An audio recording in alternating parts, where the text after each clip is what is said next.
penggunaan tensesnya. Ada juga yang bertanya, apakah is it okay ya to mix the tenses in one paragraph? Yeah, that's okay. That's okay to mix the tenses as long as you know the context of how to use the tenses in that paragraph.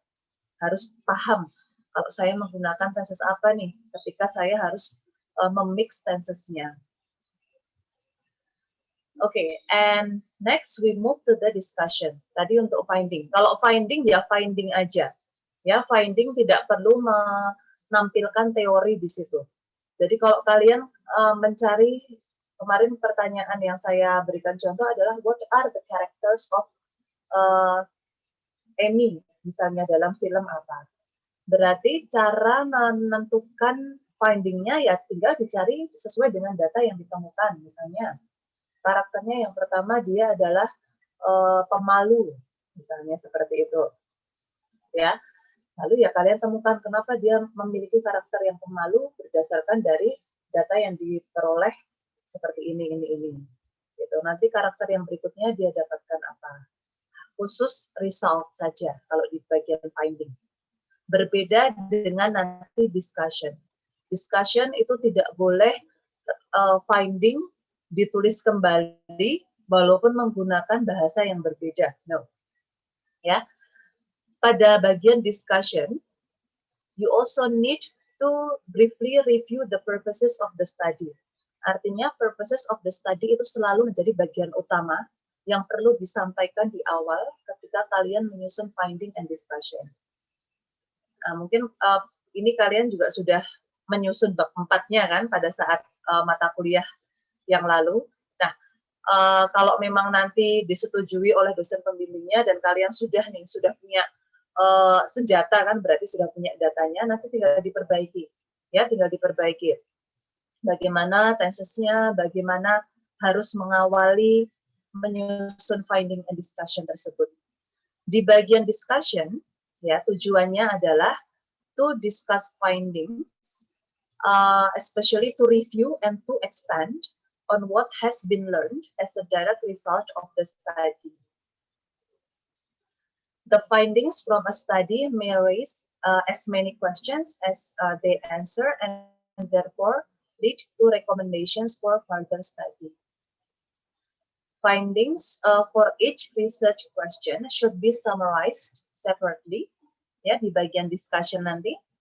Jangan digabung jadi satu ya, selesaikan dulu mendiscuss research question yang pertama, nanti baru lanjut ke research question yang kedua dan selanjutnya. And this is the most important part of the discussion. You need to elaborate the discussion with the theories, ya yang ada di chapter 2, dan juga previous studies atau yang kalian temukan di artikel-artikel yang sebelumnya itu. Ya, jadi jangan dianggurkan itu chapter 2. Chapter 2 itu akan tetap dipakai. Nah, dipakainya ya nanti pada saat menyusun discussion. Gitu. Jadi bisa diawali misalnya definisi dari karakter adalah begini. Nah, jadi dalam penelitian ini ditemukan beberapa karakter, kan kalian bisa melihat sendiri misalnya ada yang merupakan positif karakter itu yang seperti apa, yang didapat atau dilihat dari si Amy tadi. Nah, kenapa karakter-karakter itu muncul? Menurut teorinya si ini karakter muncul karena ini. Karakter yang sama ini juga ditemukan pada penelitiannya si ini. Jadi diskusi itu seperti itu. Ya, jadi diskusi itu bukan menceritakan kembali, tetapi bagaimana kalian connect hasil yang kalian temukan ini dengan previous studies, dengan teori-teori yang ada. Ini sangat sering banyak sekali kesalahannya di bagian ini. Mahasiswa sudah berlembar-lembar biasanya menyusun finding and discussion. Ternyata poinnya salah. Di akhirnya dia harus merubah. Kemudian kembalinya ke pembimbing itu jadi lama, berbulan-bulan seperti itu. Ya, jadi silahkan ketika menyusun bab ini, kalian juga sambil membaca penelitian-penelitian yang sebelumnya. Bagaimana mereka menyusun chapter 4 ya tentang finding and discussion ini. Oke, silahkan kalau ada pertanyaan, terutama untuk chapter 4. No? Oke, Kalau nggak ada, saya masuk dulu di chapter 5. Okay, so after you finished writing findings and discussion, then the last chapter is conclusion and suggestion. Conclusion atau simpulan, ya, isinya adalah inferences atau rangkuman, ya, inferences based on the result of the study and must be clearly linked to findings. Yang disimpulkan, ya, apa yang ditulis di dalam chapter 4. The task of researchers is to add to knowledge by analyzing data, explaining the results within relevant context, and making inferences appropriate and appropriate recommendations that link directly to findings. Isi conclusion ini atau simpulan dalam bahasa Indonesia ini harus brief, ya, harus singkat, kemudian padat dan jelas, yang link kepada findings yang ada di chapter 4 tadi. Dan bagaimana menyusunnya bisa diawali kembali dengan tujuan dari penelitian. Gitu. Jadi disampaikan secara singkat, kemudian hasilnya apa dalam penelitian ini. Lalu masuk di bagian suggestion. Suggestion atau recommendation, ya, itu berupa rekomendasi atau hal-hal yang apa yang disarankan bagi further study atau further researchers. What I underline here, ya, this is the most important part for suggestion. Do not include recommendations that have no direct link to findings. Tidak merekomendasikan hal-hal yang tidak ada atau tidak sesuai dengan tujuan dari penelitian yang didapatkan di hasil penelitiannya. Baik, misalnya berupa datanya atau berupa teorinya, mungkin jika tidak sesuai ya tidak bisa direkomendasikan. Oke, biasanya dan memang kalau suggestion kan yang akan dilakukan oleh further researchers. Jadi tenses yang digunakan juga harus menggunakan yang bentuk future karena belum dilakukan. Jangan memix sembarangan, ya, tensesnya jangan memix sembarangan. Karena dulu ada yang menggunakan juga saking bercampurnya gitu, ya, atau dia memang tidak tahu bagaimana menggunakan tenses dengan tepat, akhirnya present continuous masuk di situ. Kemudian ada lagi present perfect continuous, ya, sembarangan lah memasukkan tensesnya. Mungkin dirasa menurut hatinya cocok gitu, ya, tapi kan tidak sesuai dengan bagaimana kita menuliskan sebuah saran. Karena itu adalah saran itu untuk dilakukan, berarti kan belum dilakukan. Nah, berarti kalian harus menggunakan future tense di situ. Oke, nah sekarang ini adalah beberapa tenses yang memang digunakan di dalam skripsi. So, not all tenses. Saya juga share ini, harusnya sudah di-download. Mau di-print atau tidak juga tergantung kalian sendiri. Dan memang kalian nggak boleh rely on your friends, rely on your lecturer, ya, untuk selalu memeriksa grammar. Ya, harus paham sendiri, paling tidak ada dipelajari sendirilah, ya, untuk perbaikan grammar ini. Kalau lupa ya dibuka kembali buku grammarnya. Yang pertama adalah present tense yang digunakan.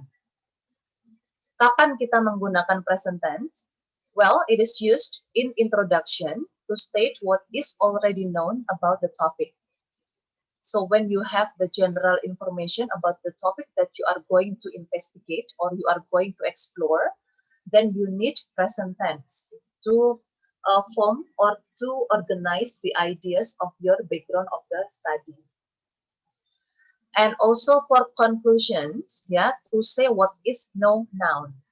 So you use present tense, ya, mostly in the background and for the conclusion part. Ya, conclusion, ya, bukan findings-nya, ya, tapi conclusion-nya.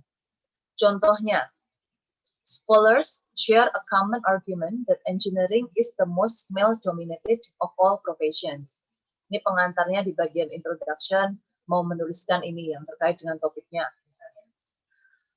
Lalu, timing of college enrollment is associated with a number of variables. Ya, seperti itu. Atau nanti ini merupakan bagian dari conclusion. Ya, silahkan menggunakan present tense. Dan jangan sampai dan harus sadar ya bagaimana untuk menggunakan subject verb agreement di sini. Nah, ini yang saya underline, misalnya ada kata share ya sebagai verbnya. Akan digunakan ketika subjeknya dalam bentuk plural. Nanti kalau misalnya subjeknya singular, ya berarti verbnya tidak seperti ini bentuknya. Itu harus bisa dipelajari sendiri. Kemudian yang berikutnya, to point out the focus, main argument, or aim of the current paper. Kalau masih menunjukkan purpose, berarti masih menggunakan present tense. Berbeda dengan yang tadi saya sampaikan pada saat masuk di chapter 4 loh ya. Kalau ini masih kalian umum menyatakan bahwa tujuan penelitian saya, berarti masih menggunakan present tense. Tapi nanti kalau sudah menganalisis datanya di chapter 4, berarti sudah dirubah ke dalam bentuk past tense. Kemudian, to make general statements, conclusion, and interpretations about findings of current or previous research, it focuses on what is known now. Nah, ini sama dengan poin yang awal tadi. Harus dibedakan meskipun tadi kok ada yang hampir sama, tapi penggunaannya itu berbeda-beda ketika stages yang kalian jalankan untuk menyusun skripsinya itu juga di stages yang berbeda. Kalau proposal jelas semuanya dalam bentuk future atau dalam bentuk present tense. Lalu kalau sudah masuk di seminar hasil dan pendadaran, maka ada beberapa yang harus dirubah ke dalam bentuk tense. Kemudian ini, without mentioning the author's name. Ya, nggak tahu nama, tidak menyebutkan nama penulisnya, tetapi merujuk kepada hal yang umum memang didapatkan dari hasil penelitian yang ada. Maka kalian bisa menyebutkan, dapat menyusunnya dalam bentuk present tense. Lalu to refer to tables or figures. Misalnya table 1 presents the structural units, bla bla bla. Biasanya tabel itu akan digunakan ada yang di chapter 2, yang bagian teori. Ada nanti chapter 3 kalau kalian menyusun menggunakan coding gitu ya, ada kode-kode tertentu. Kemudian di chapter 4 di bagian finding jika ada yang menggunakan table. Maka ketika mau memperkenalkan tabelnya, ya kalian tulis table 1 apa, nanti table 2 apa. Biasanya table itu akan berurutan ya pada setiap chapter itu. Menyusunnya juga berurutan. Jika di chapter 2 kalian sudah menemukan memunculkan table, maka tulislah itu dengan table 1, judulnya presents apa. Kemudian judul tabelnya apa. Lalu nanti kalau ada table muncul lagi di chapter 3 misalnya, berarti itu menjadi table 2. Jadi bukan setiap chapter harus diawali dengan nomor yang baru, ya. Jadi nanti table 1, table 2, table 3, dan lain-lain. Karena bagian list of tables itu akan kalian tulis kembali setelah table of contents. Setelah daftar isi, nanti ada list of tables atau list of figures seperti yang saya tulis di slide sebelumnya. Ya, nanti kalau ada daftarnya, berarti ada nama tabelnya juga yang kalian tulis. Kemudian, to describe the events or plot of a literary work. This usage has the name narrative present. Nah, maksudnya di sini, kenapa kita menggunakan present tense? Karena biasanya kita mau memunculkan sinopsis cerita, ya kan? Sinopsis cerita yang paling tidak sedikit akan digambarkan di dalam background of the study. Cara menyusunnya untuk menampilkan sinopsis cerita tersebut, maka harus menggunakan present tense, bukan past tense. Ya, bukan past tense. Kalau kalian storytelling, ya menggunakan past tense. Tapi kalau di sini karena mau memunculkan sinopsis, meskipun mungkin kesannya sama nih, mau menceritakan kembali. Tapi di sini ada aturannya. Ini yang disebut sebagai narrative present. Ya, harus menggunakan present tense. Nah, contohnya di sini. In Mansuji Ibius Black Rain, nah ini kan sebuah karya. A child reaches for a pomegranate in his mother's garden, bla bla bla. Ya, itu kan sinopsis atau mungkin ya bagian dari ceritanya. dan itu menggunakan present tense. Nah, sekarang tenses yang berikutnya adalah past tense. Past tense, yeah, of course, this one. To report specific findings of a previous study, usually with the author's name in the sentence. Kalau yang present tense tadi nggak ada nama penulisnya. Kalau yang past tense di sini untuk previous studies, tapi dengan nama penulisnya. Dan ini wajib tertulis di chapter 2. Ya, karena kalian perlu menuliskan previous studies-nya, maka ketika menampilkan atau mengorganize tulisannya, ya harus menggunakan past tense, karena ini adalah hasil dari peneliti yang sebelumnya. Oke, untuk menuliskan previous study, ya mohon diingat dan mohon dicatat, yang perlu di summary isinya adalah title, kemudian writer, lalu aim atau purpose, ya kalian menyebutnya apa di situ. Kemudian theory, method, lalu finding-nya. Nah, jadi bagian singkat dari apa yang akan kalian tulis tentang penelitian yang sebelumnya itu harus mengcover beberapa poin yang saya sebutkan tadi.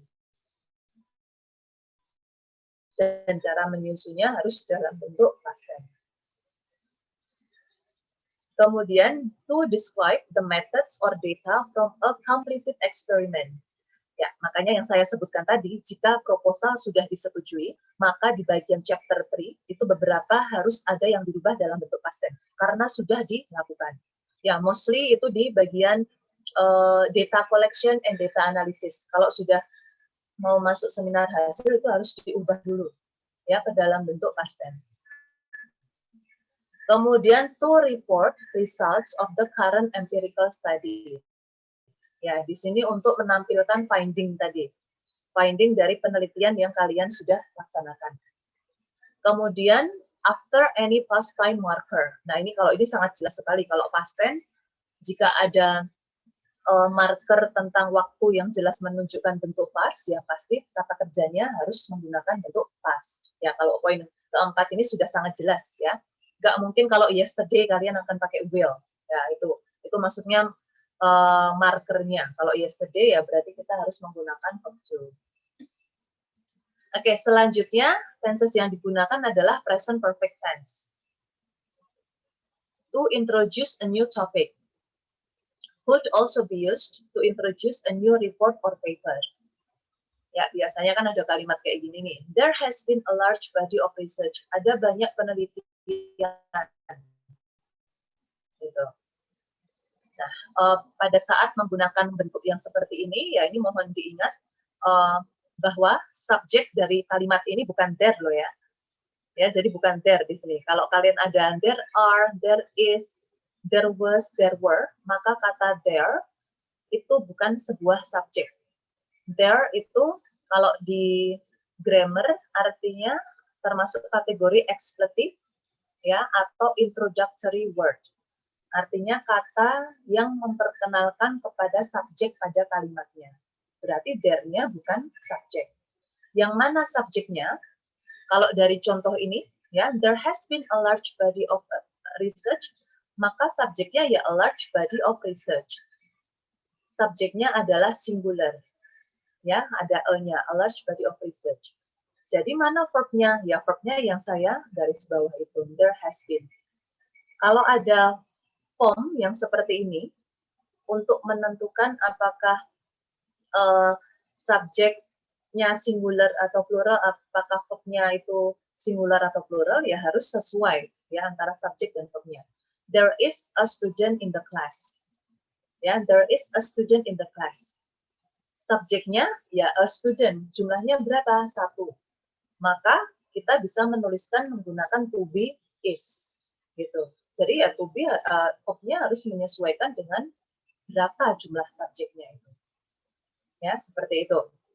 Kalau kalian mau bilang ada banyak penelitian yang sebelumnya, ya berarti di sini diganti there have been some studies, misalnya seperti itu.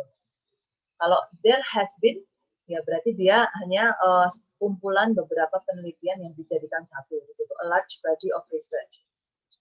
bukan research-nya yang jumlahnya satu, tapi itu terkumpul menjadi satu kesatuan. Gitu. Pasti research-nya ya lebih dari satu, tapi dia menggunakan kumpulan a large body. Kalau mau kata studies-nya yang lebih spesifik, ya there have been many studies. Ya, tergantung bagaimana mau kalian menyusunnya. Ya, itu bisa menggunakan present perfect tense. Kemudian yang kedua, fungsi dari penggunaan present perfect tense to summarize previous research with general subject. Researchers have found, ya, present perfect places emphasis on what has been done rather than on what is known to be true. Jadi ada perbedaannya ya di sini. Present simple jelas fakta, ya general truth. Tapi kalau present perfect tense itu what has been done, apa yang sudah dilakukan oleh peneliti-peneliti itu. Ini, nah contohnya tadi sama seperti yang saya sampaikan.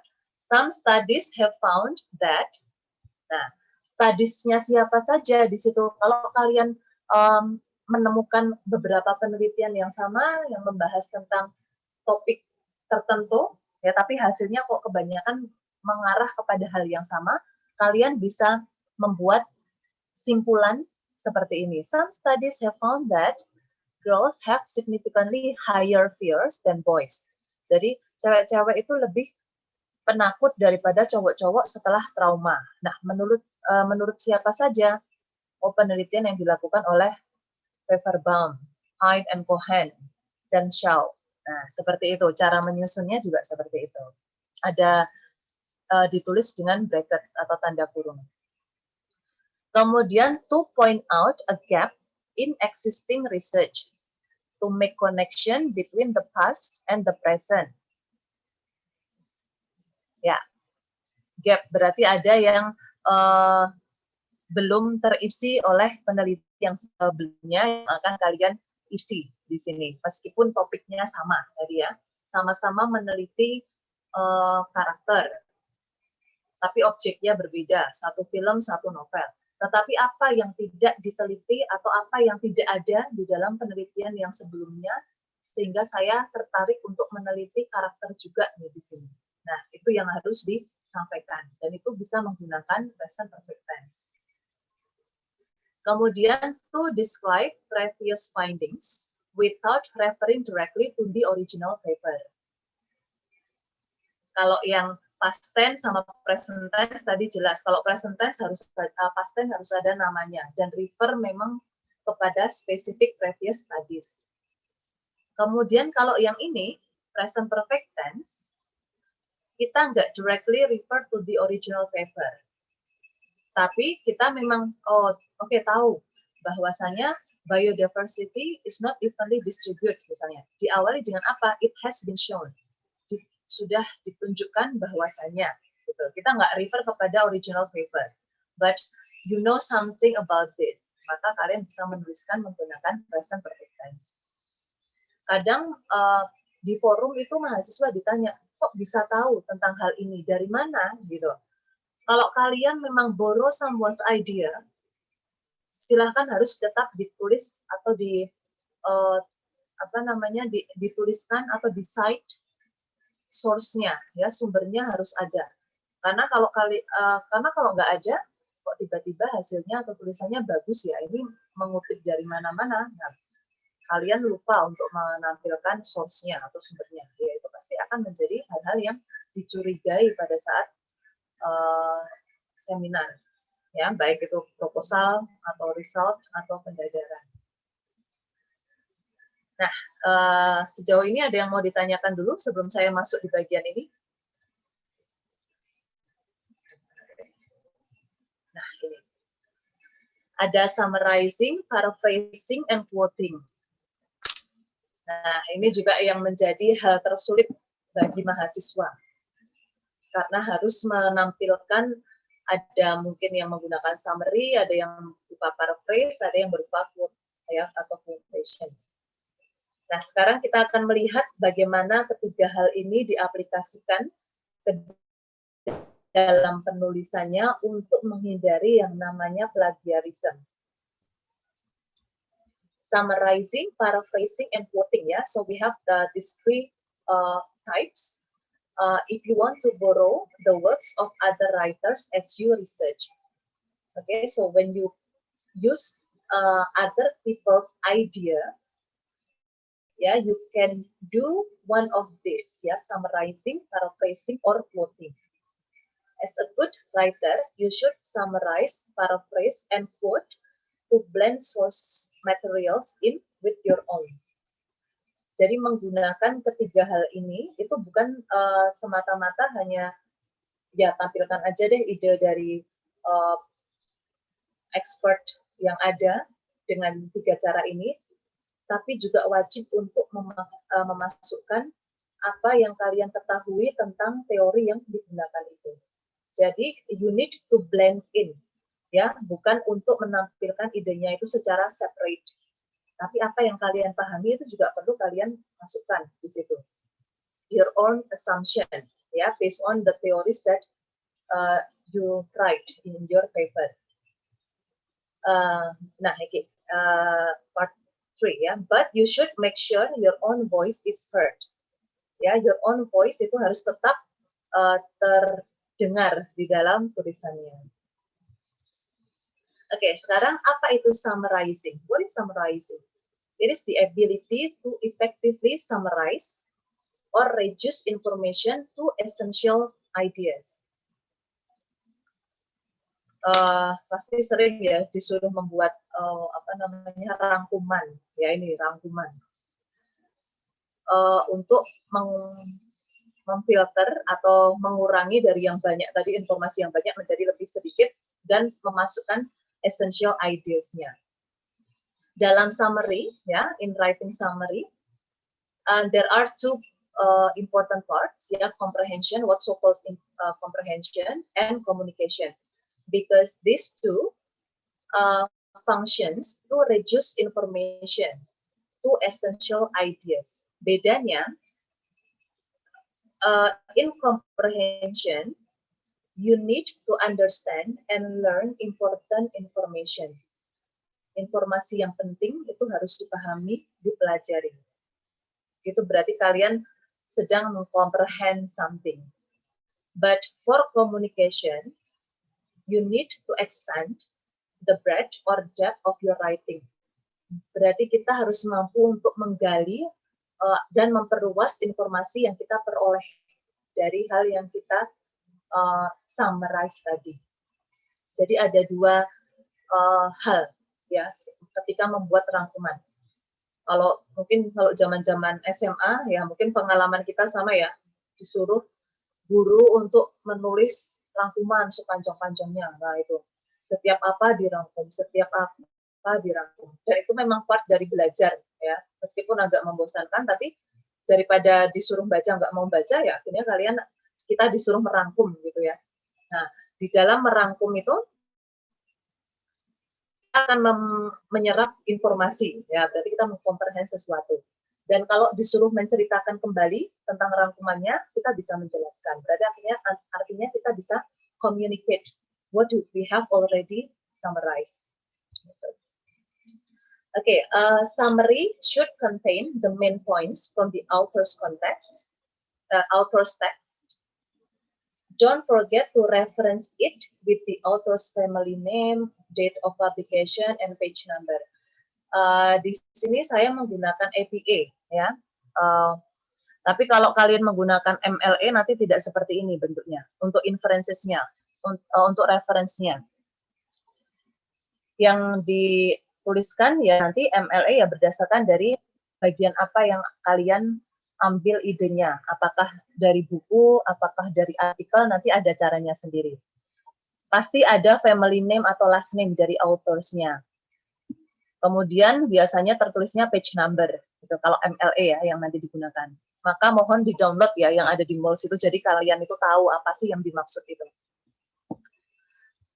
Ya, important points about summary.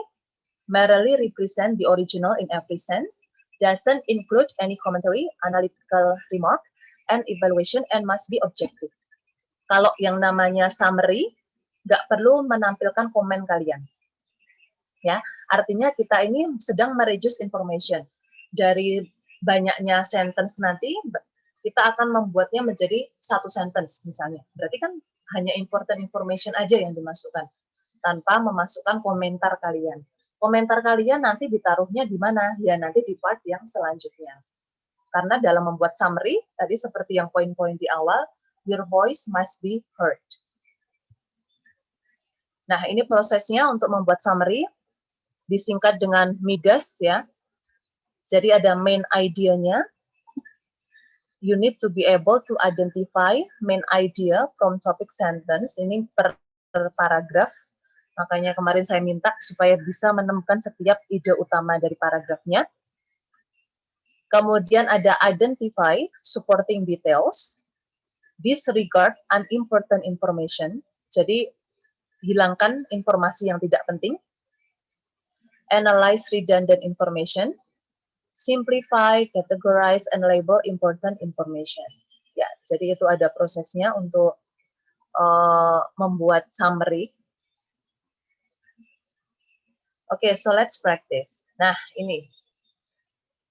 So in one paragraph, there are 4 sentences. Ya, coba kalian hitung dan baca.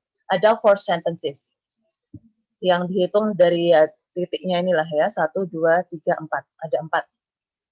Nah, sekarang I would like you to summarize this one paragraph, which consists of 4 sentences, into only 1 sentence. Coba, saya minta kalian bisa nggak memahami atau membuat summary dari satu contoh ini. Jadi paragrafnya 1, kalimatnya ada 4. Silahkan sekarang summarize it into 1 sentence. Nanti boleh disampaikan secara lisan atau kalau mau menuliskan di kolom chat juga silahkan. Saya beri kalian waktu 5 menit.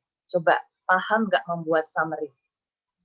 Ya, nanti saya akan minta kalian volunteer atau menuliskan di chat jadi saya bisa baca. Ingat keaktifan tetap saya nilai ya. Jadi silahkan kalian baca dan kalian coba. Oke, 5 minutes from now.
Oke ya, yang jelas yang di chat ini jawabannya juga tidak tepat. Saya bilang one sentence ya, not one word.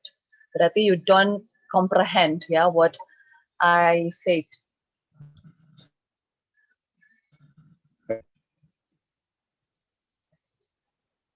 Oke, one sentence ya. Coba Sudah dibaca lagi, one sentence. Oh, mau disampaikan secara lisan? Iya, Miss. Oh ya, oke, silakan. Kalau saya singkatnya gini.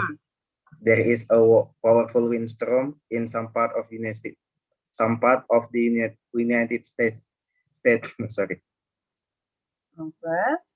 Ya. There is a powerful windstorm in some part of United States. Okay. Itu one sentence. Okay. Ada lagi yang lain? Ingat ya, ini ada 4 sentences. So it means that one sentence itu must cover these 4 sentences, the important ideas of 4 sentences. Bagaimana caranya coba itu? Nggak boleh 2, 1 tadi yang diminta. Ayo, ada lagi yang mau mencoba? Ya, silakan. Tornado is a powerful windstorm who frightened the people in US. Okay, who frightened the people. Tornado is a powerful windstorm who frightened the people in US. Okay, yes. Ada lagi? Ya, almost tadi, almost. Ada lagi kira-kira? Oh ya, saya baca chatnya dulu.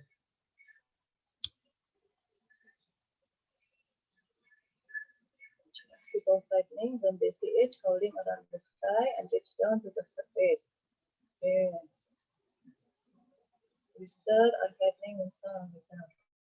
Okay. Ya, saya berikan jawabannya ya. Mau di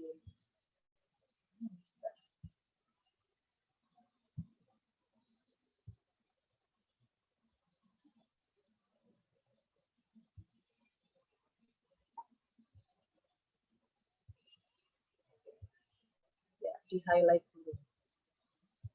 Nah, ini dia.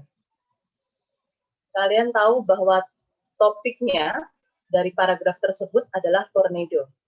In the first sentence, it describe about the tornado. Ya, kita bisa bilang karakteristik dari tornado di situ apa? Powerful, twisting windstorm. Dia sangat kuat, dia juga berupa windstorm. Gitu. Lalu di setiap di kalimat-kalimat yang selanjutnya itu ada supporting detailsnya. Part of giant storm cloud, it is frightening. Oke, tadi ada yang beberapa sudah memasukkan poin frightening. Also called twister or cyclone. Nah, biasanya main idea-nya itu di awal kalimatnya itu ya sebagai topik sentence-nya. Lalu di kalimat selanjutnya itu sebagai supporting ideas-nya atau supporting details-nya. Jadilah ini sentence summary-nya. Tornadoes are frightening. Kita kumpulkan dulu yang menjadi karakteristiknya dari tornado itu, yang berupa kata sifat jelas. Frightening, powerful, atau mau kalian tuliskan powerful duluan, atau yang mana pokoknya yang kata sifat duluan kita kumpulkan. Frightening, powerful, twisting, windstorm, ya kan? Dia berupa windstorm yang diceritakan dengan 3 karakteristik ini. Sometimes called twister or cyclones that start in giant storm clouds. Nah, jadi mungkin ada berbagai macam versi, tapi yang jelas dalam satu sentence ini yang kalian tuliskan adalah topiknya ada, menceritakan tentang tornado. Karakteristik dari tornadonya ada. Kemudian nama lain dari tornadonya, ya kan memang ada tertulis di kalimat keempat tadi. Kemudian dia berupa apa? Kenapa bisa disebut sebagai windstorm? Nah, karena dia part dari storm clouds atau start in giant storm clouds. Ya, jadi seperti itu. Tidak perlu memunculkan adanya komentar kalian, tapi bagaimana kalian membuat summary gitu. Nah, itu nanti bisa diterapkan sama. Kalian membaca teori A yang dijabarkan dalam banyak kalimat dalam satu paragraf. Kalian mau membuat summary-nya, tidak perlu memunculkan kalimat-kalimat baru atau kata-kata baru di situ. Kalian tinggal mereduce information-nya. Ini kan nggak ada.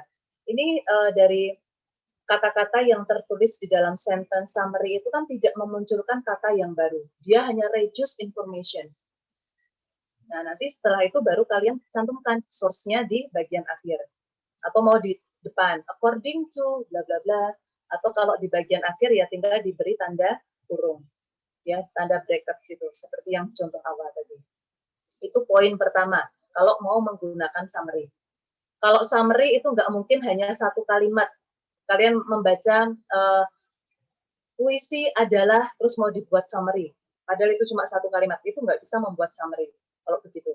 Kalau summary itu yang mau dibuat ya setelah kalian membaca dari beberapa kalimat dan you want to make it into one sentence. Ya, one sentence loh ya, sehingga bisa dituliskan source-nya. Bagaimana kalau misalnya saya mau lanjut di kalimat berikutnya, Miss, tapi idenya memang dari situ. Berarti cara kalian menyusun kalimatnya harus betul. Nah, menggunakan apa? Ya, conjunction yang tepat. In addition to bla bla bla, berarti kan masih lanjut dari yang bagian awal tadi. Kalau membuat atau menuliskan source itu hanya di satu kalimat. Kalau mau lanjut, berarti kalian harus menuliskan kembali. Yang salah, kebanyakan mahasiswa salah itu di awal, jadi sudah 3 kalimat, baru sumbernya ada di belakangnya. Padahal di kalimat ketiga, padahal kalimat 1 dan kalimat 2 itu masih membahas atau ada kaitannya dengan kalimat yang ketiga. Nah, itu tidak tepat.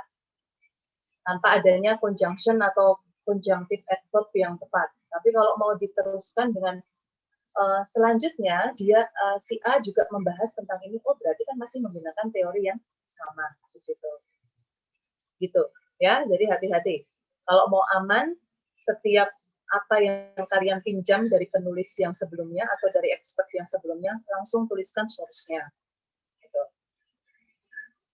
Oke, nah sekarang kita masuk di quoting. Tadi sudah summarizing, sekarang kita masuk di quoting. A quotation uses exactly the same words and puts them in quotation mark. Yang namanya quotation harus menggunakan quotation mark atau tanda, tanda apa itu namanya yang quote gitu. Tanda petik ya, tanda petik. If the quotation is more than 2 lines, you should put it in a separate paragraph and indent it from both sides. Ya ini contohnya, 2 line ya.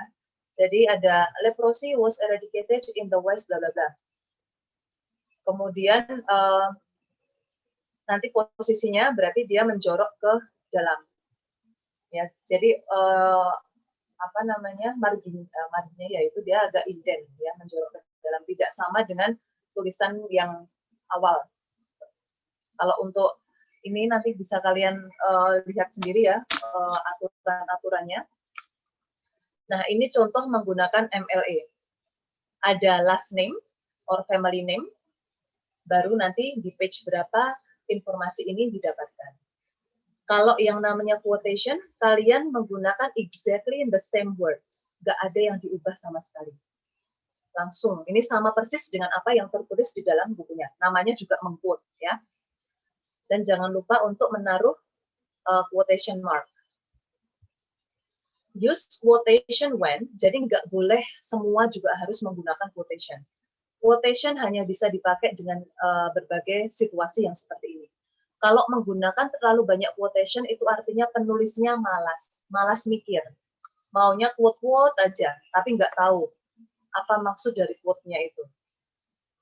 Kalau kebanyakan quotation, biasanya pembimbing itu akan mengarahkan, gunakan paraphrase.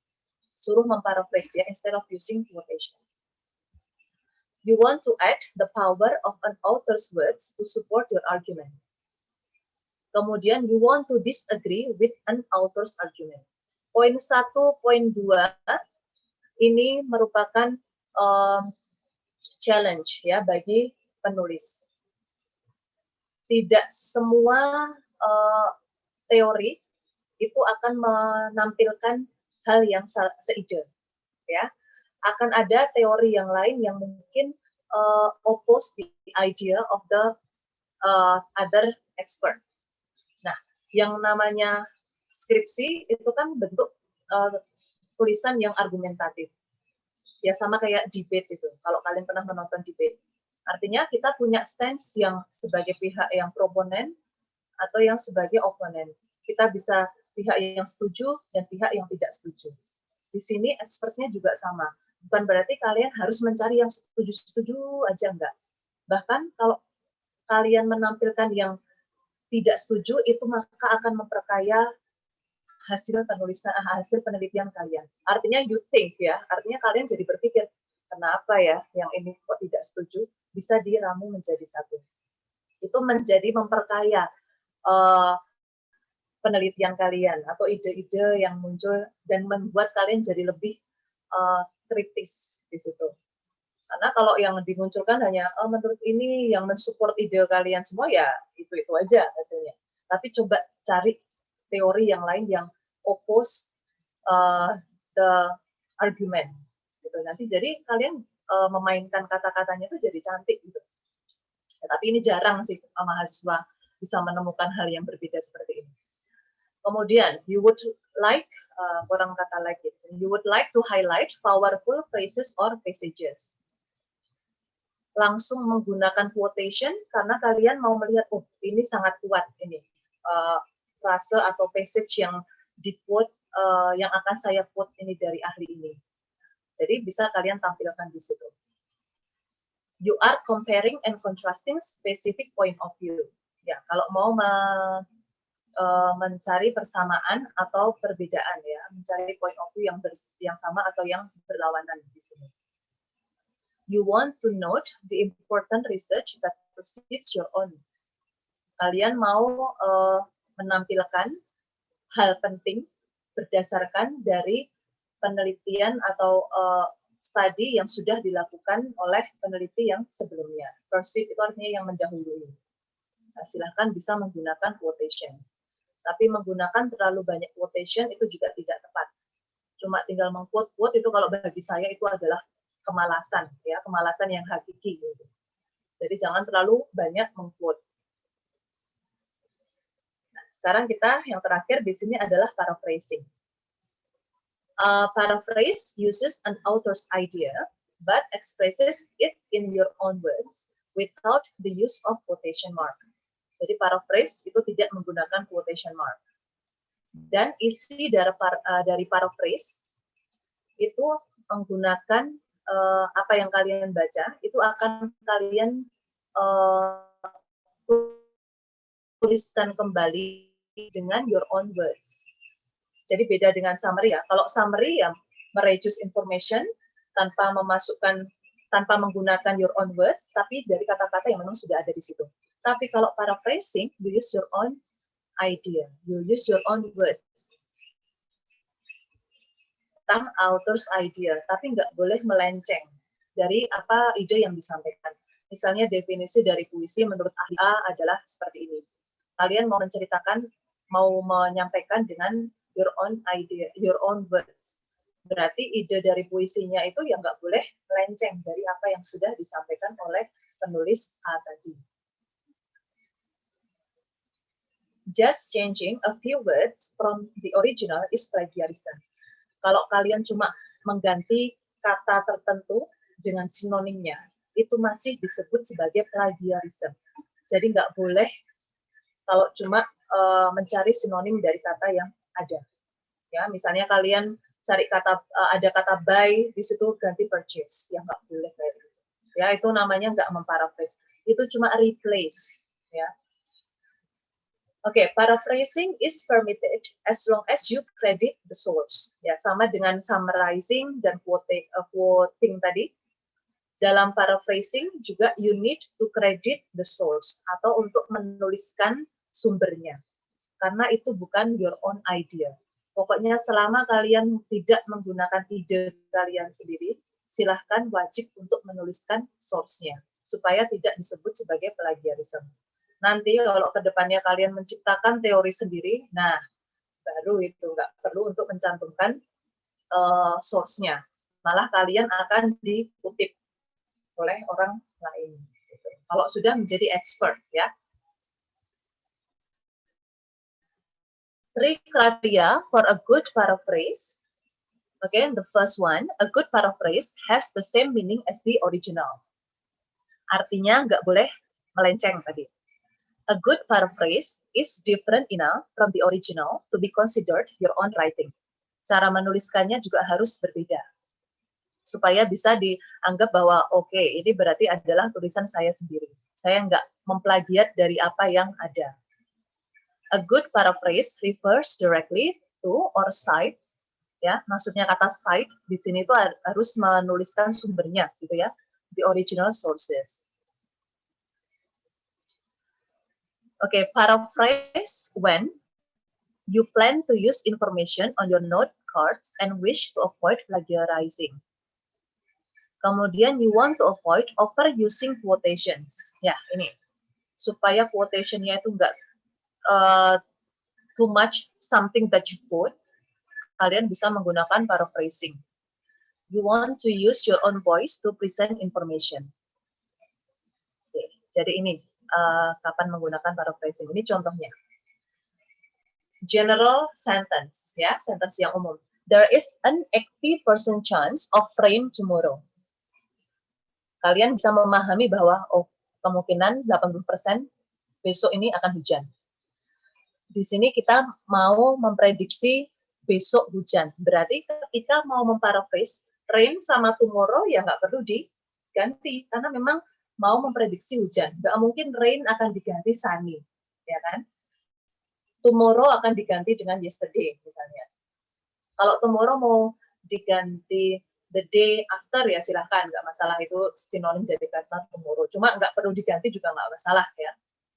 Yang diganti di sini, kita mau mengganti 80% chance, kan prediksi itu, nggak 100%. Kita bisa gunakan kata yang lain, probably. Kan mungkin, ya kan? Nah, seperti itu. Di situ kalian bisa use your own words, ya, to paraphrase the original sentence. Oke, itu contohnya membuat paraphrase. Ada pertanyaan dulu? Saya Miss. Oh ya, silakan. Kalau Siapa ini? Azhar Miss. Oke, silakan. Kalau misalnya di penulisan skripsi kita itu kayak semacam mengandung 80% paraphrasing, itu nggak masalah kan Miss? Oh, nggak masalah. Ya. Ya, nggak masalah. Ya, jadi mau mengutip ide ya kan dari expertnya, cuma mau yang digunakan adalah dalam bentuk paraphrase, yang nggak masalah itu. Paraphrasing lebih banyak itu tidak menjadi masalah. Yang menjadi masalah itu kalau quotation yang lebih banyak. Karena di situ males kan peneliti.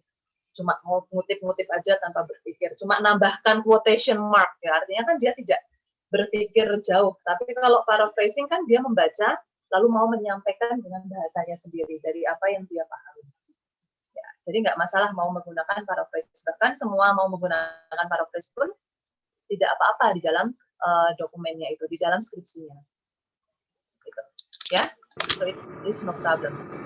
Oke, ada lagi? Silakan. Miss. Ya, silakan. Dani, Miss. Saya ya. mau tanya tentang tugas yang artikel itu. Ya. Itu kami tulisnya itu yang pakai paraphrasing, quotation apa segala macam gitu, Miss. Startnya tuh gimana? Oh, kalau yang di tugas yang artikel yang saya minta untuk buat summary, itu kalian tidak secara detail seperti itu, tidak. Jadi di sini yang saya maksud dengan 3 hal, nah ini supaya tidak terjadi kesalahan ya. Yang saya tampilkan di sini ada summarizing, ada quoting, ada paraphrasing, itu ketika kalian mau mengutip sebuah teori. Itu nanti kalian kalau mau mengutip sebuah teori yang mau kalian cantumkan di dalam skripsi kalian. Ada 3 caranya. Kalian bisa pakai ketiganya, bisa pakai 2 saja, tapi nggak boleh pakai hanya quoting saja. Nah, caranya kan ada di situ. Sementara kalau artikel itu yang saya minta, kalian itu membuat summary, supaya mempermudah kalian nanti kalau mau menampilkan konten dari artikel, supaya bisa ditulis di review studies. Siapa tahu itu membantu. Tapi itu menjadi tugas kalian buat dikumpul ke saya, ya. Jadi isinya itu membuat summary. Summary yang dibuat prosesnya, kalau kalian tanya prosesnya seperti itu ya, sama kayak summary yang ditampilkan tadi, cuma per paragraf harus kalian temukan intinya, gitu. Kan artikel kalian misalnya bagian introduction, Ada berapa paragraf di situ. Nah, setiap paragraf itu carilah, buatlah menjadi satu kalimat. Berarti mengcover ide-ide yang ada di situ. Jadi setiap paragraf jadikanlah satu kalimat, misalnya seperti itu. Atau kalau kalian kesulitan, ya buatlah summary, tapi tidak tambah panjang ya, malah ya summary-nya itu. Yang jelas ide-ide pokok dari apa yang disampaikan oleh penulis pada artikel itu bisa muncul di dalam summary yang kalian buat. Gitu. Nanti kalian nggak perlu mencantumkan ininya, tidak perlu mencantumkan apa sih yang di quote, apa sih yang di paraphrase oleh ini. Yang perlu kalian cantumkan teori yang digunakan apa di situ. Itu aja, namanya juga membuat summary, ya kan? Oke, ada pertanyaannya? Ada pertanyaan lain? Jadi nggak sama dengan ini ya, maksudnya ya. Itu buat mempermudah kalian untuk memahami dari artikel yang ada. Artikelnya kan 15 halaman misalnya. Untuk mendapatkan apa sih inti dari yang ditulis oleh si penulis itu, kalian bisa membuat kerangka penulisannya yaitu dalam bentuk summary-nya itu. Nanti di introduction apa, teorinya apa, metodologinya apa, finding-nya apa. Nah, jadi di setiap sub-chapter itu nanti tertulis apa yang ada di dalam artikelnya. Jadi saya bisa mengecek paham nggak kalian membaca artikelnya itu. Gitu. Oke, ada lagi? Silahkan. Saya Miss. Hah? Siapa mau? Azhar, Azhar Miss. atau Ashar? Oh, Ashar. Ya, itu Miss yang masalah conclusion sama abstrak. Di abstrak kan ada kesimpulan juga, Miss. Oh, Terus itu oke. conclusion ada kesimpulan juga, enggak apa-apa kan Iya. Miss, kalau misalnya di kesimpulan kita itu langsung aja dipindahin ke abstrak atau abstrak kita pindahin ke conclusion. Tidak boleh, ya, tidak boleh. Nah, jadi ini abstrak sama conclusion itu kan hampir sama ya isinya ya, hampir sama. Tapi kalau kalian macam copy paste conclusion dipindahkan ke abstrak, abstrak pindahkan ke conclusion tidak boleh. Abstrak itu akan dibuat setelah penelitian kalian selesai. Ya, penelitian kalian selesai. Jadi kan conclusion artinya dibuat duluan ya sebelum abstrak. Nanti di bagian abstrak itu kan memperkenalkan, abstrak itu sangat singkat. Jadi isi dari abstrak nanti langsung tujuan penelitian atau mau masuk di apa sih gambaran dari misalnya prejudice. Kalian satu kalimat dulu tentang prejudice. Prasangka itu apa? Dalam penelitian ini ada dua tujuan penelitian, yakni ini dan ini. Teori yang digunakan ini. Kemudian bentuk atau desainnya adalah ini. Hasilnya adalah ini. Poin-poin saja. Gitu, poin-poin saja. Mungkin akan sama, tetapi silakan gunakan hal yang berbeda. Gunakan bahasa yang berbeda di situ. Gitu. Jadi nggak boleh conclusion langsung dipindahkan ke abstrak, itu jangan ya, jangan. Karena tensesnya juga berbeda itu. Oke, ada lagi? Silahkan. Amis. Ya. Saya sudah nemu kemarin yang misalnya tentang artikelnya. Dia ada apa itu?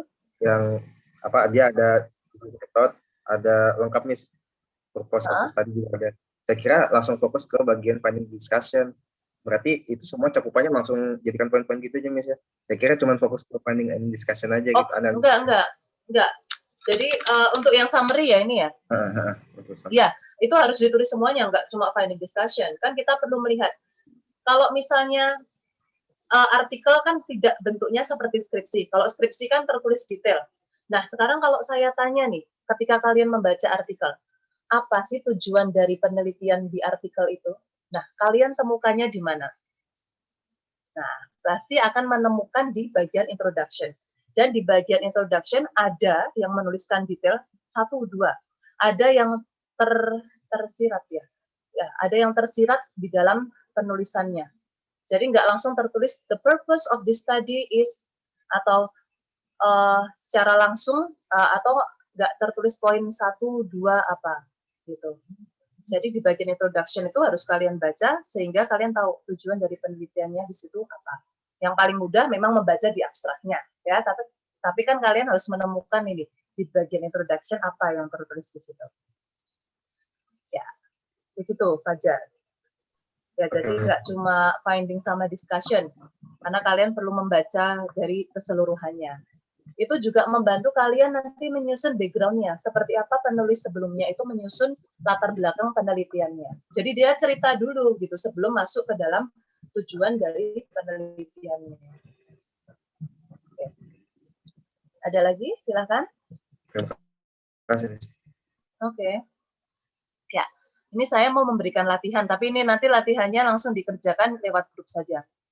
Ya, silahkan difoto dulu. Atau ini sudah ada di slide yang saya kirim di bagian akhir. Paraphrase this proverb. Ya, jadi silahkan memparaphrase atau gunakan your own voice dalam memahami peribahasa ini. Saya belum masuk ke dalam teori-teori ya. Saya cuma memberikan contoh ini dulu. Paraphrase this proverb. Jadi gunakan atau ekspresikan dengan kata-kata kalian sendiri apa yang kalian pahami dari peribahasa yang ada. Nanti saya akan tunggu jawabannya, ya jangan lupa ditulis nama dan lain-lain. Nah, di grup WA nanti akan saya beri waktu. Nah, sebelum saya ini sudah difoto, saya stop share dulu. Ini saya mau menunjukkan ini. Sebentar. Harusnya sudah kalian download ya. Nah, ini MLA. Nah, ini wajib ada ya, wajib ada. MLA atau Modern Language Association. Nah, saya besarkan dulu.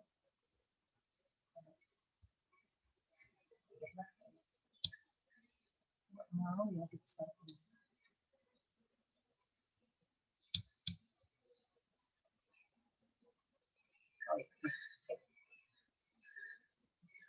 Ya, jadi menggunakan MLA ya, MLA style is mainly used by student in English and the humanities. Jadi mahasiswa sastra itu biasanya akan menggunakan MLA. MLA ini menjadi panduan, baik bagaimana cara menuliskan sumber ya dari apa yang dikutip dan bagaimana menuliskan daftar pustaka. Jadi ada caranya. Daftar pustaka, kalian tahu ya, daftar pustaka yang ada di belakang buku-buku. Nah, itu namanya daftar pustaka. Nah, itu ada caranya. Kalian yang sastra itu harus menggunakan MLA. Sementara yang linguistik kan masuk ya, masih di bahasa Inggris, bisa menggunakan MLA dan masih bisa menggunakan APA ya, tergantung dosen pembimbingnya minta apa. Tapi kalau di sini saya cenderungnya memperkenalkan MLA saja ya, yang sesuai dengan guideline di FIB. Nanti kalau yang linguistik, misalnya dosen yang meminta yang APA, ya berarti kalian silahkan mencari sendiri yang APA itu seperti apa. Tapi konsepnya sama di sini, ya kurang lebih sama. Nah, saya akan masuk di bagian tips for writing the work cited. Ya, mohon diperhatikan baik-baik di sini.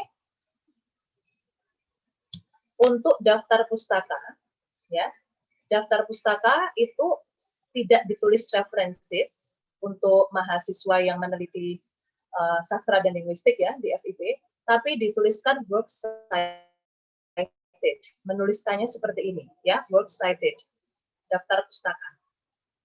Cara menuliskan daftar pustaka ya sama dengan daftar pustaka pada umumnya, itu selalu diawali dengan huruf alfabet, selalu disusun secara alfabet ya, secara alphabetically gitu. Jadi diawali dengan huruf mana duluan yang muncul di situ. Kalau A, ya A. Kalau nggak ada A, ya berarti B. Pokoknya berurutan lah ya, huruf abjad. Kalau misalnya huruf abjadnya sama, oh ada B2, B, A, sama BI. Berarti yang muncul, ya yang ditulis duluan ya berarti BA. Ya, urut-urutannya seperti itulah ya. Kalian sendiri yang bisa melihatnya nanti. Kemudian, after the first line, ya ini untuk aturan yang berikutnya. Nah, nomor 4 ini. Each entry, ya maksudnya daftarnya, setiap daftarnya itu, present information in a specific order. Harus ada author's name, nama dari penulisnya. Title, judul dari buku atau judul dari artikel, tergantung dari mana kalian ambil itu sumbernya. Lalu publication information. Double space. Ya, jadi menulis daftar pustakanya itu ditulis menggunakan double space. If a book doesn't give the publisher atau publikasinya tidak ada atau tidak ada juga date of publication, dan give information in square brackets. Nah, nanti ada sendiri nih. Nah, nomor 8. Nomor 7. Each citation in a work cited list ends with a period. Setiap menulis daftar pustakanya, jangan lupa menambahkan tanda titik. Sepele tapi suka disepelekan, itu yang selalu saya bilang. Selesai titik gitu ya, pakai tanda titik. Ini sudah aturannya.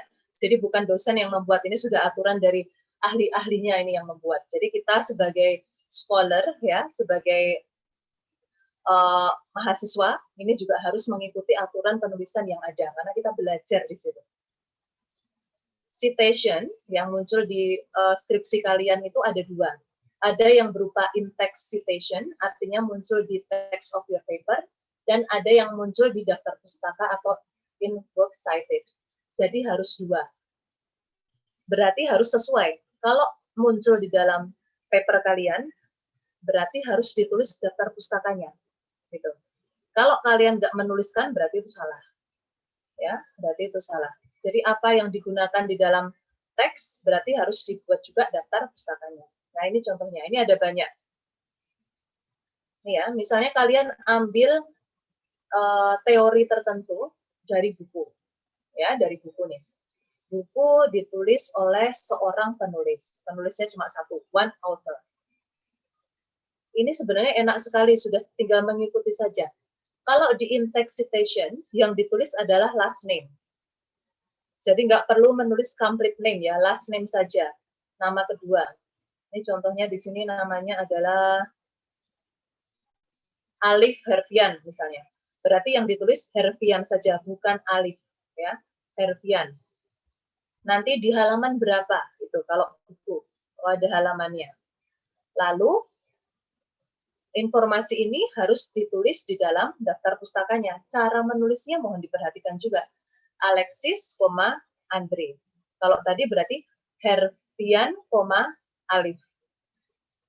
Lalu judulnya dari bukunya, ini ditulis dengan cetak miring, baru publisher, publication information-nya. Ada publisher atau publikasinya di mana, baru tahunnya. Ini nggak lengkap ya tahunnya, cuma tahun saja, maksudnya nggak ada date, month, nggak ada, cuma year saja. Ini kalau bukunya penulisnya, kalau bukunya berupa edition, book, editions of a book. Atau nanti kalau bukunya ditulis dengan 2 orang, 2 orang atau lebih, gitu ya. Saya tunjukkan yang 2 orang atau lebih. No author, nah ini. Oh ini 3, ini 2 dulu lah, yang 2. Oh ini. Ya. Ini sama ya, ini sama-sama buku. Cuma misalnya nanti penulisnya ada 2. Di dalam in-text citation sama, yang ditulis adalah last name. Ya, last name. Lekins and Tarbat. Kemudian halamannya. Untuk di bagian daftar pustakanya, last name-nya untuk penulis pertama. Lekins, Frederick K. And untuk penulis kedua, itu ditulis nama sesuai dengan nama depannya mana. Gitu. Jadi Edward J. Tarbak. Jadi bukan Tarbaknya dulu, tapi Edward J. Tarbak. Ya, hanya nama pertama aja yang dibalik. Kalau nama kedua udah nggak dibalik lagi. Itu nanti kalau penulisnya yang di buku di kalian pakai itu ada 2. Terus kalau ada misalnya nggak ada nama penulisnya bukunya, cuma ada dictionary, misalnya dictionary nggak ada nama penulisnya, cuma judulnya American Heritage Dictionary for Learners of English. Maka di sini ada caranya. Nah, dibaca sendiri nanti. Kata kuncinya American Heritage di halaman 49. Nah, cukup kayak gini aja. Kan nggak ada nama penulisnya tuh. Ini kalau bukunya lebih dari 2, 3 atau lebih autorsnya. Tulis nama pertamanya, nama akhir, nama last name dari penulis pertama. Gatman et al. Et al itu artinya dan kawan-kawan gitu ya. Kalau di dalam bahasa Indonesia kalau kalian baca itu ada DKK. Nah ini bahasa Inggrisnya. et al. Halaman 77. Perhatikan titik komanya ya. Goodman B titik koma et al. Titik baru judulnya, baru nanti publishernya, baru date of year of publication-nya. Jadi dilihat bukunya itu jenisnya apa. Mungkin nanti ada buku yang diedit, ada buku yang berupa translation, dan lain-lain. Ada buku yang berupa chapter, terus ensiklopedi. Nah, ini artikel. Kan kalian banyak tuh nanti menggunakan artikel. Nah, ini. Artikel berbeda dengan buku, ya. Tapi kalau nama penulis, cara menulisnya sama. Jika artikelnya artikelnya ditulis oleh satu penulis, ya hampir sama dengan buku tadi. Kalau artikelnya lebih dari satu penulis, ya kalian penulisannya yang dibalik hanya nama pertama. Ini, Conexer, Philip, and Martin Bloch. Ini Pak Martin Bloch-nya tak. Yang membedakan karena ada judul artikel, ada judul jurnal. Kalau judul artikel diberi quotation mark. Ya, aquatic instructors believe toward inclusion. Diberi tanda quotation mark dulu, baru titik. Titiknya ada di dalamnya ya, titik baru quotation mark. Selanjutnya, nama jurnalnya dicetak miring. Kalau yang tadi nama bukunya, kalau yang ini nama jurnalnya yang dicetak miring. Judul artikelnya dengan quotation mark. Makanya carilah artikel yang lengkap, ada nama jurnalnya, ada penulisnya, ada judulnya, dan lalu lanjut volumenya ada, nomornya ada, tahunnya ada, page berapa ada. Karena jurnal yang kalian temukan itu informasinya akan bermacam-macam. Ya. Kemudian mungkin nanti ada yang biasanya ada yang menggunakan DOI. Nah, nanti dilihat aja di dalam jurnalnya ada nggak DOI-nya. Kalau ada DOI-nya berarti ditulis DOI-nya. Lalu aksesnya kapan. Karena berbeda-beda ya. Kalau masalah nama seharusnya kalian sudah paham. Ya, yang diubah hanya penulis pertama, last name-nya yang di depan. Nanti kalau ada penulis yang selanjutnya, ya dia tetap bentuknya. Dibaca sendiri bagian ini. Ini banyak sekali, jadi cari aja kalian itu dapatnya informasinya nanti dari mana. Terus mana ya tadi yang mau saya tunjukkan?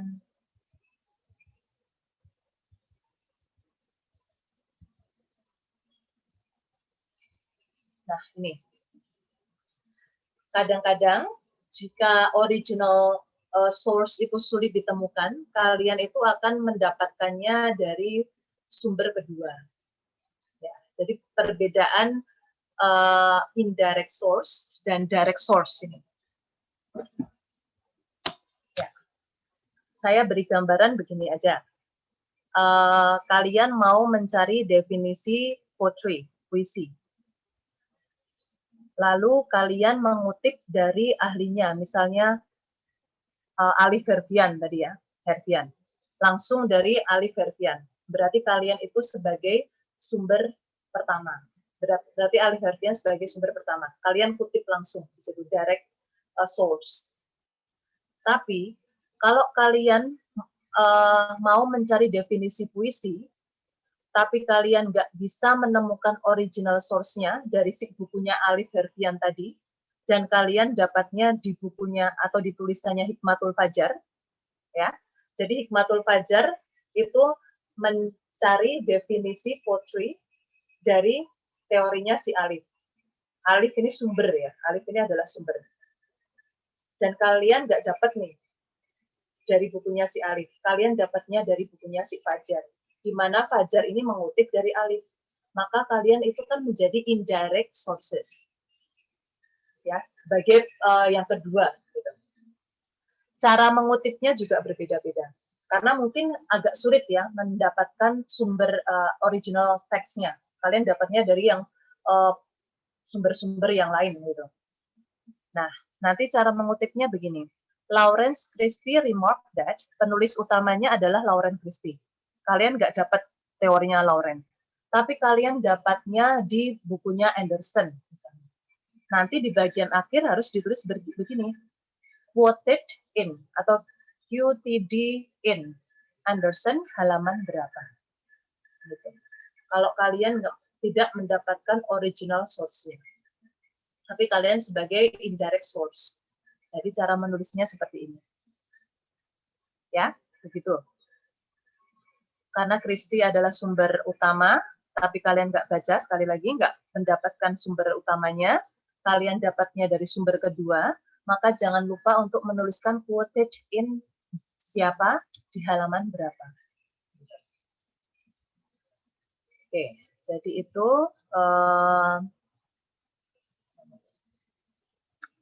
itu untuk masalah plagiarisme ya, supaya tidak dianggap bahwa apa yang kita tulis itu plagiat.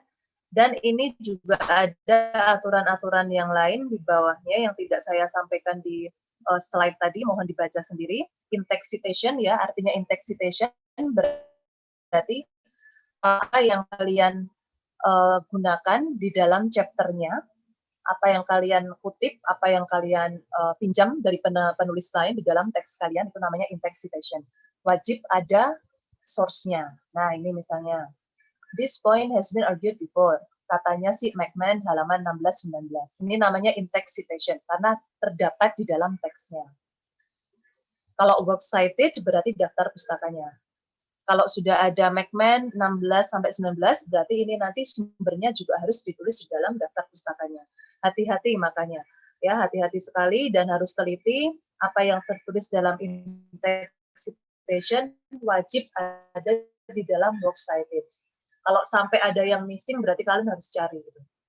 Kalau saya dulu, cara menyusunnya begini, setiap saya mau mengkutip dari sumbernya orang, maka saya sudah siapkan sendiri bagian untuk daftar pustakanya. Jadi saya sambil mengetik ini sambil membuat daftar pustakanya. Jadi nggak ada yang miss nanti. Tinggal diurutkan kan nanti, oh ini huruf M keluar duluan. Baru nanti ada huruf selanjutnya N, berarti N di bawahnya. Nah, itu tinggal dikutip-kutip saja. Supaya nggak miss gitu informasinya. Nah, ini juga ada quotation. Ada yang dikatakan sebagai short quotation. Nah, ini short quotation, misalnya salid hot points dalam tanda kutip, apa yang dikutip itu berarti sama persis ya dengan apa yang ditulis oleh penulis aslinya. Lalu ada long quotation. Nah, ada short quotation, ada long quotation. Jadi harus hati-hati melihatnya. Kalau long quotation ada rule-nya sendiri. Do not use opening and closing quotation mark. Tuh, dilihat. Kalau tadi quotation mark itu untuk short quotation. Contoh yang ada di slide saya juga short quotation. Tapi kalau dia long seperti ini, nah berarti dia tidak perlu menggunakan quotation mark. Dan ini ada contohnya juga, a period at the end of a quotation is placed before the parenthesis. If starting a new paragraph within the block quotation, indent it's the first line. Kalau saya lebih aman menggunakan paraphrase tadi, ya supaya nggak bingung yang mana ini long quotation, yang mana yang kalau short quotation jelas ya, yang mana yang long quotation atau yang paraphrase nanti takutnya tidak jelas, maka lebih aman kalau saya menggunakan paraphrase saja atau langsung menggunakan summary. Oke, I think that's all for this meeting. Kita selesainya jam berapa ya? 9.30 ya? Ya, 9.30. Ya, oke. Jadi saya tunggu jawaban kalian sampai pukul 11 ya untuk paraphrase tadi dengan 3 proverb tadi langsung ditulis jawabannya di grup ya. Nanti kalau ada pertanyaan bisa kita lanjutkan dalam grup saja. Oke ya. So I think that's all for today. Ya, thank you for joining the class on time and I'll see you next week ya. Assalamualaikum warahmatullahi wabarakatuh. Waalaikumsalam warahmatullahi wabarakatuh. Thank you, Miss. Oke, saya live ya. Ya, Miss. Ya, Miss.